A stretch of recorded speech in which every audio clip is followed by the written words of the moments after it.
अस्सलाम वालेकुम। उम्मीद है आप सब लोग खैरियत से होंगे। आज दोबारा आपकी खिदमत में हाज़िर हुए हैं एक और लेके टॉपिक जिस पे हम बात करेंगे। अच्छा, ये टॉपिक बहुत करीब है मेरे दिल से, क्योंकि इसके बारे में हम हमेशा बात करते हैं, अपनी महफ़िलों में भी बात करते हैं और टीवी पे भी देखते हैं, बाहर की दुनिया में स्पेशली जो मेगा सिटीज़ हैं दुनिया के, उसमें देखते हैं किस तरह सिस्टम है। तो मैं आप समझ गए होंगे, शायद गेस कर लिया होगा कि बात करूँगा about local bodies, devolution of power, और स्पेशली इसमें इस चीज़ के बारे में बात करूँगा, power for the common people. उसमें आप कुछ भी चाहे वो मेयर हो, चाहे वो काउंसिल हो, चाहे कोई एक पर्टिकुलर लीडर, या आप कह सकते हैं एक पर्टिकुलर एडमिनिस्ट्रेटर ना हो, एक काउंसिल ऑफ पीपल हो जो चला रहे हो शहर को, चाहे रूरल एरियाज़ को, किसी भी एक पर्टिकुलर यूनिट। और मज़े की बात है, ये सिस्टम जो सबसे बेहतरीन सिस्टम आज तक आया पाकिस्तान की हिस्ट्री में, वो हम जितनी भी तनकीद करें इस्टेब्लिशमेंट पे वो अपनी जगह, लेकिन वो जनरल मुशर्रफ के दौर में आया है और ग़ालिबन वो जनरल नकवी के अंडर था। और वो उस जो सिस्टम की बात हमेशा की जाती है, वो मेरे ख्याल से बेहतरीन सिस्टम है। चलें, मैं ये नहीं कहता कि वैसे ही सिस्टम लेके आएँ, लेकिन उस तरह का कोई सिस्टम आपको लाना पड़ेगा अगर आप चाहते हैं कि आपकी गवर्नेंस बेहतर हो और आपका मुल्क तरक्की करे ग्रास रूट लेवल पे, चाहे वो एजुकेशन हो, चाहे वो हेल्थ हो, चाहे वो सैनिटेशन, रोड, पार्क्स, जिस हाउसिंग, जो फील्ड आप जिसके बारे में बात करना चाहेंगे, वो डायरेक्टली लिंक होता है लोकल बॉडीज़ से। क्यों? क्योंकि अगर आपका एक आम आदमी, एक आम बंदा वोट देता है, एक काउंसिलर बनाता है, एक मेयर बनाता है, चेयरमैन बनाता है, वाइस चेयरमैन बनाता है, कुछ भी बनाता है, वार्ड का बंदा जो होता है वो बनाता है, तो eight the end of the day वो उसको मिल सकता है टेन्योर के दौरान भी, और उससे डिमांड कर सकता है कि फ़लाँ फ़लाँ फ़लाँ काम नहीं हुए, या फ़लाँ फ़लाँ चीज़ों पे आपने वादा किया था पूरा नहीं किया। आज इस टॉपिक पर बात करने की ज़रूरत मुझे इस तरह पेश है कि मैं उस दिन देख रहा था खबरों में कि 15 फरवरी की डेट आई इस्लामाबाद में लोकल बॉडीज़ के इलेक्शन की। तो उसमें मैं हंस भी रहा था कि इलेक्शन कमीशन ने ये जो बात की है कि हमने इलेक्शन कराने ज़ोर ज़बरदस्ती की और बहुत प्रेशर भी किए, नो डाउट ब्यूरोक्रेसी का प्रेशर था कि इलेक्शन ना कि करवाए जाए। ऑब्वियसली पावर कौन देना चाहता है अपने हाथ से। तो ये मामला हमेशा मैं बता दूँ, इस्लामाबाद का डिफरेंट इस तरह रहा है कि CDA बना, CDA कैपिटल डेवलपमेंट अथॉरिटी 1960 में बनी, और उसका पहला चेयरमैन थे जनरल यहिया खान, अयूब खान के दौर की बात कर रहा हूँ मैं, जब इस्लामाबाद बना। उस अथॉरिटी का जो मेन रोल था, मेन काम था, वो एक ही था। वो ये काम था कि इस्लामाबाद को बनाया जाए, डिफरेंट सेक्टर्स बनाए जाएँ, हाउसिंग पे काम किया जाए, मार्केट्स बनाई जाएँ, और सैनिटेशन का system, parks, roads etcetera etcetera, वो बनाने का काम था, चलाने का काम नहीं था। Again I repeat my word, वो काम था बनाने का इस्लामाबाद को, ना कि चलाने का। चलाने का काम हमेशा म्यूनसिपैलिटी का ही होता है, म्यूनसिपल कॉर्पोरेशंस का ही होता है, कभी भी डेवलपमेंट अथॉरिटीज़ का काम नहीं होता शहर को चलाना। फिर वक्त गुजरता गया, CDA शहर को बनाता गया, तो मेजर चेंज 2015 में आया। 2015 में एक एक्ट पास हुआ नवाज शरीफ के दौर में, local body government act Islamabad का 2015 के दौर में। उसमें ये डिसाइड किया गया कि सारी की सारी पावर शिफ्ट हो जाएंगी IMC को, इस्लामाबाद मेट्रोपॉलिटन कॉरपोरेशन, और मेरे ख्याल सिर्फ डेवलपमेंट, सेक्टर डेवलपमेंट सिर्फ रह जाएगा, नए घर सेक्टर्स बनाना और उनको फिर नीलाम करना, कमर्शियल प्लॉट्स को, रेजिडेंशियल प्लॉट्स को नीलाम करना, ये रह जाएगा सिर्फ CDA का। बस एक छोटा सा माइनर सा काम। इवन की बिल्डिंग कंट्रोल अथॉरिटी भी अंडर आ जाएगी IMC की। तो पहले फेज़ में कहा गया कि तकरीबन ग़ालिबन 23 मेजर जो है ना, इसमें सैनिटेशन भी था, स्कूलिंग सब था, वो सब चला जाएगा under the control of Islamabad municipal corporation IMC। But ऐसा कुछ भी ना हुआ। इलेक्शन हुए, मेयर बना, आई थिंक शेख अंसर था मेयर जो बने थे नवाज शरीफ के दौर में, लेकिन वो कोई बात ना बन सकी। इख्तियारात की लड़ाई होती रही, आपकी ब्यूरोक्रेसी, जिसमें आपका कमिश्नर, आपके DCs, ACs और बाकी लोग जो भी फेडरल ब्यूरोक्रेसी में काम करते हैं, आई डोंट नो, मेरा उनसे कोई ज़ाती को मसला नहीं है। बस एक जनरल हमारी प्ली हमेशा रही है कि लोगों को एम्पावर किया जाए। तो वो पावर का हमेशा स्ट्रगल रही, और हमेशा पावर मेजॉरिटी किसके पास रही? CDA के पास। अच्छा, फिर मेरे में आई थिंक रिज़ाइन कर दिया, 2021 में उसकी मदद भी ख़त्म होगी। फिर एक डिसीजन आया जस्टिस मोहसिन अख्तर कैनी का, जिसमें CDA को उन्होंने कहा कि according to 2015 act CDA dissolve हो जानी चाहिए। लेकिन अगेन वही स्टे ले लिया गया, क्योंकि बाबू पावर तो फिर बाबू पावर होती है। उन्होंने इस चीज़ को बर्दाश्त नहीं करना इतनी आसानी से कि सारी पावर चली जाए लोगों के हाथ में। स्टे ले लिया गया, और उसके बाद फिर अभी तक कोई, बल्कि उल्टा ये काम किया गया। फिर पहले ज़माने में चेयरमैन CDA अलग होता था, कमिश्नर अलग होता था, अब वो भी एक कर दिया है। सारी सारी पावर एक बंदे को दे दी, जो कि कमिश्नर इस्लामाबाद होगा, वही चेयरमैन CDA होगा, और हर चीज़ वही कंट्रोल करता है लिटरली इस टाइम पे। और DCs और ACs कंट्रोल करते हैं इस टाइम, लोगों के पास कुछ भी नहीं है। अच्छा खैर, अब इलेक्शन की बात जो की जा रही है, उसमें मसला ये है कि ठीक है लोग वोट डालेंगे, अपने बंदे को बना देंगे, लेकिन eight the end of the day बात वहीं आके अटक जाएगी। स्पेशली आजकल के दौर में जब ब्यूरोक्रेसी इतनी पावरफुल हो गई है दोबारा से कि हर चीज़ ब्यूरोक्रेसी के हाथ में रहेगी, और हमें यही डर है हम वोट डाल के आ जाएंगे जिस तरह होता है, और अगेन वही वही बाबू, वही सेक्रेटरीज और वही सब कुछ चलता रहेगा सिस्टम, और वही लोग चलाएंगे।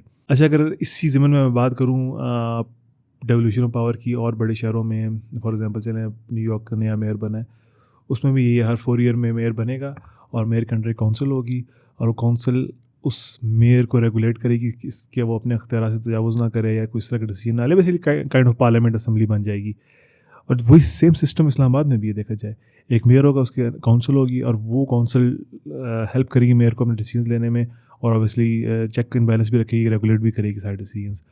और देखा जाए तो प्रिंसिपल ये होना चाहिए था कि होना चाहिए है, था भी और है भी, कि मेयर और काउंसिल जो उसकी है, जो लोगों ने इलेक्ट की है अपने वोट के ज़रिए, वो आपके एडमिनिस्ट्रेशन लगाए, जिसमें आपके एसीज, डीसीज, कमिश्नर्स आगे, आपके पुलिस, आईजी पुलिस, सीटीओज और एसएसपी ऑपरेशन वगैरह जो भी ये पोस्ट होती हैं, सब मेयर और उसकी काउंसिल लगाए, ना कि प्राइम मिनिस्टर लगाए। यही एक मेन बात है ना, कि इस्लामाबाद जो शहर है वो प्राइम मिनिस्टर का वो मतलब लिटरली ऐसे लगता है कभी कभार कि या इंटीरियर मिनिस्टर या prime minister is acting as a mayor of Islamabad, which is not true.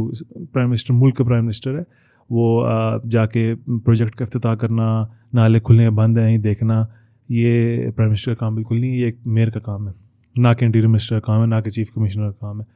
जो chief commissioner and ACs and DCs, all this post, they are responsible to the mayor, should be responsible to mayor and its council.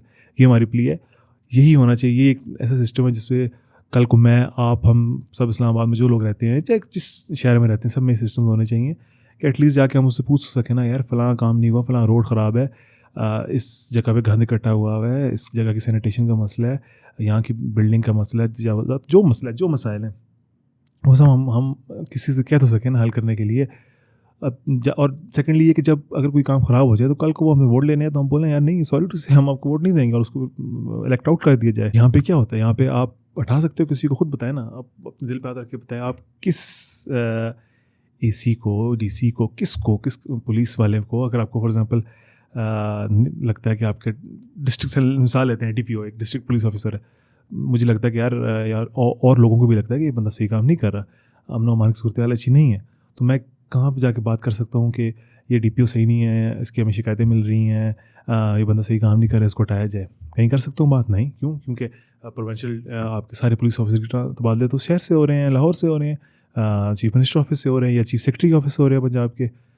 तो यही तो हमारी लड़ाई है कि इस power को नीचे लेके आया जाए। डिस्ट्रिक्ट का, शहर का मेयर और उसकी काउंसिल फैसला करे कि यहाँ पे डीपीओ कौन होगा, यहाँ पे ऑपरेशंस का जो एसपी होता है वो कौन होगा, यहाँ पे सीटीसी कौन होगा, क्योंकि these are at the end of the responsible. ये देखें, पॉलिसी मेकर्स नहीं है all these bureaucrats, respectful job, but at the end of the ये लोग आपके सिविल सर्वेंट्स हैं, ये लोग सिस्टम को चलाने वाले लोग हैं, ना कि सिस्टम पे हुकूमत करने वाले। ये लोग पॉलिसी मेकर्स नहीं हैं, ये लोग डिसीजन मेकर्स नहीं हैं। इनको डिसीजन मेकर हमने जब से बनाया तब से हमारे शहर तबाह हो गए हैं। ये आपके सामने हालात, हर शहर को देख लो, जब आपके शहर ब्यूरोक्रेट्स के हाथ में आए हैं आपके शहर तबाह हो गए हैं। पिछले 20-25 सालों में यही हुआ है हमारे साथ, और इसमें गलती सबसे ज़्यादा गलती अगर है तो सियासतदानों की है। हर सियासतदान को हम देखते हैं, जो भी सियासतदान हो आप हिस्ट्री उठा के देख लें, वो एक दो ब्यूरोक्रेटों को अपने साथ रख लेता है, और वो उनको अपना एक राइट हैंड बना के चल रहा होता है कि मैं इनके बगैर एक स्टेप नहीं ले सकता। हर ने, चाहे वो चीफ मिनिस्टर्स हों, प्राइम मिनिस्टर्स हों, सब ने किया, और ये चीज़ उनको हमेशा नुकसान दी है। वही लोग बाद में जब ये जेल जाते हैं तो वही लोग बाद में गवाह बन के साइड पर हो जाते हैं। ये चीज़ मैं I am not a politician, लेकिन मैं मैसेज ही दे सकता हूँ, अगर कोई सुन रहा है तो हमारी सुन लें कि प्लीज़ पीछे हटें। You are the policy maker, you are the decision takers. आपने ही डिसीजन लेना है और आपने उनको कहना कि चलो ये काम करो। पार्लियामेंट असम्बली का ही काम होता है कि उसने इस चीज़ को चला के लेके चलना होता है, पॉलिसी बनानी होती है, ना कि वो MPs और MNAs डर रहे हो उनसे, ब्यूरोक्रेसी से, इनसे मुलाकात के टाइम दे रहे हो, उनको टाइम ना मिल रहे हो। ये पर्पस था इसका। ये तो एक कॉलोनियल माइंडसेट है, ये तो वही लेगेसी, कॉलोनियल लेगेसी चलती आ रही है जो 1947 में गोरे छोड़ के गए थे। वहाँ भी था ना, ACDC के गवर्नर पावरफुल होते थे। आज भी अगर ये है तो फिर तो वही कॉलोनियल लेगेसी, कॉलोनियल माइंडसेट है। इसी के खिलाफ हमारी आवाज़ है कि ये चीज़ नहीं होनी चाहिए। तो उस दिन भी मैं एक कॉलम पढ़ रहा था दुनिया न्यूज़ अखबार में, तो यही बात हो रही थी इसमें, मुझे याद नहीं, ज़हारुल हक साहब थे, उनका एक कॉलम था कि ये जो लोग हैं, फॉर एग्जाम्पल उन्होंने मिसाल दी, बड़ी सी मिसाल थी, वो ये था कि जो लोग इस्लामाबाद में रहते हैं उनको पता होगा कि ब्लू एरिया में एक नादरा का मैका सेंटर है, आई थिंक, जो 24/7 होता है, या रात 12 तक, मुझे अभी याद नहीं है। तो उस जब से वो एक्टिवेट हुआ है, बना है, लोग आना शुरू हुए हैं, तो उधर हमेशा एक रश होता है, हमेशा एक ट्रैफिक ब्लॉकेट होता है, क्योंकि लोगों ने गाड़ियाँ पार्क की होती हैं आस पास, बाइक्स भी पार्क होती हैं, तो वो करते करते ना बिल्कुल रोड के ऊपर आ जाते हैं। अब सामने से भी गाड़ियाँ आ रही हैं, इस तरफ से भी गाड़ियाँ जा रही हैं, वो ब्लॉकेट हो जाती है, आमने सामने आके खड़ी होती हैं गाड़ियाँ। अब सिर्फ इतना सा काम करना है कि एडमिनिस्ट्रेशन ने उसको वन वे, उस पैच को सिर्फ वन वे डिक्लेयर कर देना, जो पिछला मोड़ है और अगले मोड़ को एक राउंड सर्कल बना के वन वे डिक्लेयर कर देना, दैट्स इट, सारे मसले हल हो जाएंगे। लेकिन ये कौन करे? फील्ड में कौन आए? टाइयाँ लगा के, पैंट को 3 पीस पहन के तो फील्ड में नहीं आ जाता ना वहाँ, वो तो ये करके तो फिर लॉबी की जाती है दफ्तरों में कि मेरी पोस्टिंग अगली यहाँ पे हो जाए, उसको यहाँ पे ना आने दिया जाए, यही होता है ना। अगली पोस्टिंग मेरी कराची हो जाए, अगली मेरी इधर हो जाए, अगली मेरी उस महकमे में हो जाए। लोगों की तो फिक्र नहीं है, आपने लोगों को जवाब देनी हो ना। बट ये बात किसको, सियासतदानों को हम ये बात समझाते हैं, लेकिन वो कहते हैं नहीं, लोकल बॉडीज़ नहीं, बिल्कुल नहीं, इसकी करीब बात नहीं करनी इस बारे में। तो फिर जो सियासतदानों के साथ होता है ठीक होता है, फिर हम क्यों उनके लिए एक नरम दिल रखें, जब आपने एक बेसिक काम करना ही नहीं है, वो जो सबसे ज़रूरी काम है, जो लोगों की भलाई का सबसे बड़ा काम है, वो आपने नहीं करना, तो फिर ये भुगते फिर। तो eight the end of the day आपने मेक श्योर करना है कि आवाम का फ़ायदा हो, आवाम की भलाई हो। और अगर वो भलाई लोकल बॉडीज़ में रखी है, वो भलाई सूबे बनाने में लगी है, फॉर एग्जांपल पंजाब की 3 जितने भी, आई डोंट नो, जितने भी वो भलाई अगर इसमें, तो ठीक है, फिर करना पड़ेगा आपको काम, क्योंकि अगर सियासत को आप लोग समझते हैं कि एक इबादत है, क्या एक अवामी खिदमत का ज़रिया है, तो फिर अवामी खिदमत तो जिस तरीके से होगी वो उससे करनी पड़ेगी, चाहे से पावर आपके हाथ से जा रही हो। मकसद तो अवाम की भलाई है, मकसद तो पावर हाथ में रखना नहीं है, जेब में रखना नहीं है। तो वो फिर करें काम, वो काम करें जिससे अवाम की भलाई हो, ताकि पता चले सियासतदान है, कल को रिटायर हो, कल को आपकी लेगेसी हो, तो फिर पता चले यार इस बंदे ने ये काम करके दिखाया था। तो इस तरह बातें करने से और टॉक शो से बैठने से कुछ नहीं होता। यही हमें दुख है इस बात का कि कब वो बंदा है, कब वो लोग आएंगे जो कहेंगे यार ये लो पावर लो और अच्छा काम करो, हम अपने मकसद की तरफ, हम अपने मकसद की तरफ चलते हैं, ना कि एक हसूल पावर के हसूल की तरफ चलें। तो इसी तरह के छोटे छोटे मसाइल मतलब देख के हैरान रह जाता है। ये फ्लाइट टिपिंग का मसला, एक जगह गंद फेंकेगा कोई, तो गंद बढ़ता बढ़ता कहाँ से कहाँ तक पहुँच जाएगा, ये मसले। पार्किंग के मसाइल अब डिफरेंट शहरों में डिफरेंट होंगे, मैं तो अभी ऑब्वियसली इस्लामाबाद की बात कर रहा हूँ, तो उसमें सुपर के देख लें पार्किंग मसाइल, न्यू ब्लू एरिया की पार्किंग अभी भी बना है, फिर भी उस कितने कंजेस्टेड बनाया है, अंडरग्राउंड पार्किंग नहीं है, कुछ भी नहीं है।